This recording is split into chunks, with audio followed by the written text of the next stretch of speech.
नमस्कार, आदाब, सत श्री अकाल एंड कॉपी टू ऑल। आप सबको दीपावली की हार्दिक शुभकामनाएं। इस बार दीपावली मनाते हैं पटाखे ना जला के बल्कि पटाखा बन के। पटाखा बन के जाइए और दीपावली की सारे हर्षोल्लास को खूब हर्ष से मनाइए।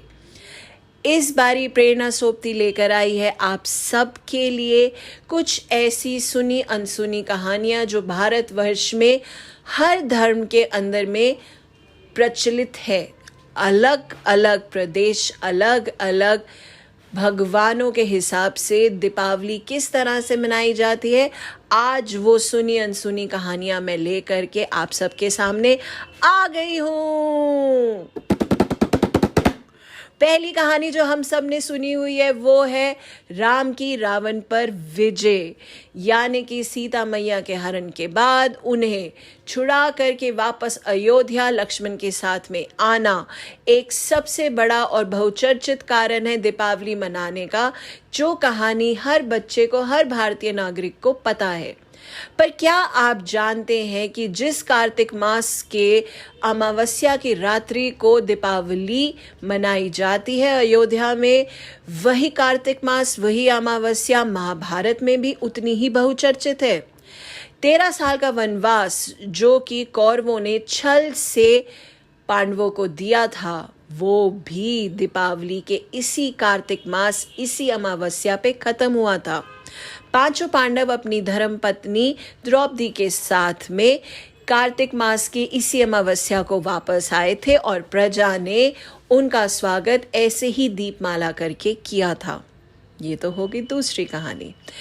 तीसरी कहानी जो और भी ज़्यादा बहुचर्चित है वो ये है कि विक्रमादित्य नाम के राजा, जिनकी विक्रम बेताल की कहानियां हमने बहुत सुनी है और दूरदर्शन पर देखी भी हैं, विक्रम आदित्य का राज्य अभिषेक भी कार्तिक मास के अमावस्या पे हुआ था। नहीं जानते थे ना आप ये सब लोग। इसी के साथ में लेकर आती हूँ एक और कहानी जो बहुत ज़्यादा फेमस है, वो है जैन धर्म से रिलेटेड। कहा जाता है कि जैन धर्म के 2500 साल पुराने गुरु जो कि महावीर जी हैं, उनको निर्वाण मिला था। आज के बिहार में निर्वाण कार्तिक मास के यही अमावस्या पे उन्हें मिला था। इसीलिए इस दीपावली को वो दीपमाला दिवस के तौर पर, निर्वाण मोक्ष प्राप्ति के दिवस के तौर पर मनाते हैं। वो अपने घरों को साफ करके, पूजा अर्चना करके मंदिर को दीपमाला से सजाते हैं और प्रार्थना करते हैं कि जैसे गुरु उनको निर्वाण मिला था, मोक्ष मिला था महावीर जी को, इसी तरह से उन्हें भी सद ज्ञान, सद बुद्धि की प्राप्ति हो और वो भी मोक्ष के रास्ते पे चलें, ऐसा जैन धर्म मानता है। इसीलिए दीपावली उनके लिए भी बहुत ज़्यादा महत्वपूर्ण है। इसी के साथ कहा जाता है माँ आदिति, जो देवों की माँ कही जाती हैं, उनके इयररिंग्स, उनके आभूषणों को एक राक्षस, एक दैत्य ने, जो कि गंदगी का राक्षस कहा जाता है, हर समय गंदगी में वो लिपा पुता रहता था, उससे माँ आदिति के इन आभूषणों को कृष्ण भगवान ने, जो विष्णु के 8वें अवतार हैं, इन्होंने छुड़वाया था। इसी के साथ उन्होंने देवों की 16,000 कन्याओं को भी इस दैत्य की से मुक्ति दिलवाई थी। यानी कि जबरदस्ती दैत्य इन सब कन्याओं का अपहरण करके इनको अपने साथ रखता था और इसी बुराई पर अच्छाई की जीत को भी मनाया जाता है। ये कहानी सदर्न और वेस्टर्न इंडिया में बहुत ज़्यादा पॉपुलर है। और अगली कहानी जो आप सबको नहीं पता है वो ये है कि माँ पार्वती ने काली यानी चंडी माँ का रूप लेकर के इसी दिन एक और राक्षस की हत्या करी थी।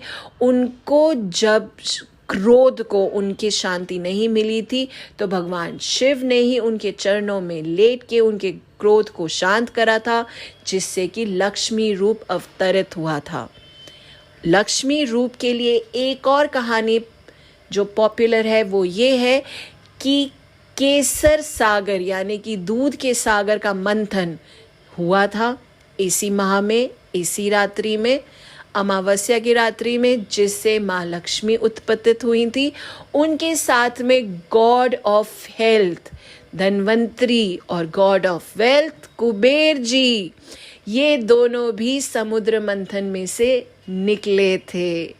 इसीलिए धनतेरस पर धन्वंतरी और कुबेर जी की पूजा होती है और माँ लक्ष्मी की पूजा अर्चना की जाती है।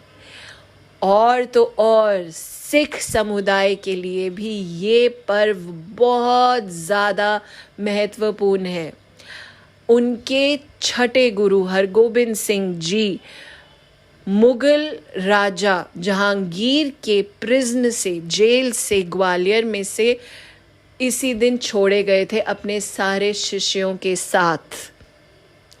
और कहा जाता है कि अमृतसर का फेमस गोल्डन टेम्पल, जिसे स्वर्ण मंदिर भी कहा जाता है, इसका शिलान्यास, इसका बेस, इसकी फाउंडेशन इसी दिन रखी गई थी।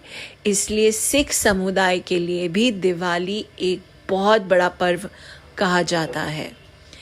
तो ये थी कुछ कहानियाँ। ओ हाँ, एक कहानी और, हमारे फेवरेट विक्रम बेताल की स्टोरीज तो हम सब ने अपने बचपन में कभी ना कभी सुनी होंगी।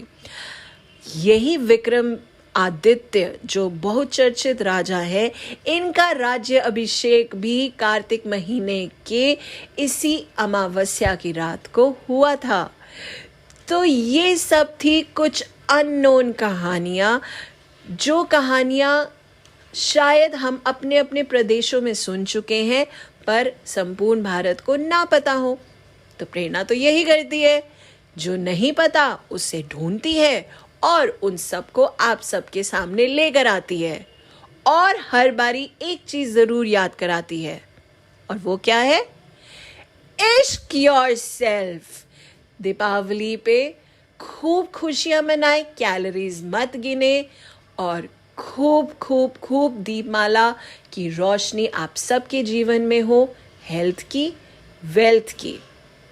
And once again, happy Diwali and keep loving yourself.